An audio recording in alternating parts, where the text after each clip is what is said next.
दिनै बे नोंथांमोननि जायगायाव बे दालालिया फैनानै हा हगारनायनि बाथ्रा बुंफैदों लाजि रोङा साला बे दिपेन बर' एक्सुलि बिबान एंगारनांगौ नोङो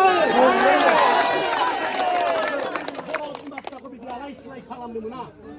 मा नियम कानुन जेबो मिथिया बेलाय हाखौ मानो आसाम गभर्नमेन्ट हगारनांगौ लिस्टआव होदोंबा जों एसे मानिजायोमोन लिस्टआव होदोंबा आसाम गभर्नमेन्टआव थाग्रा जोंनि बिटिसिआवनो थाबाय थायो बेनो लेखा गोरोंफोरनि सरकारा लेखा गोरोंनो प्रमद बर'आ बिराद लेखा गोरों पिअल' पास रायजो राजाफोर जोंथ' बिए पास आबौआबो माने बिए पास लेखा गोरों मानसिफ्रा दिनै जोङो अपोजिसन थादों सरकार सालायबोदों बै समाव 17 बोसोर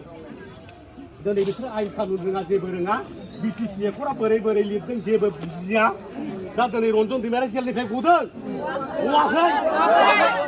बे केदारफा जेलनिफ्राय गदों बे गुवाहाटीनिफ्राय क'क्राझाराव दोनफैबा बे जेलनिफ्राय गनाय जायो जोंखौ थगायदोंसो थगायदों भट लादों थगायदों थगायनाय बे थगायनानै जाग्रा बे दालालि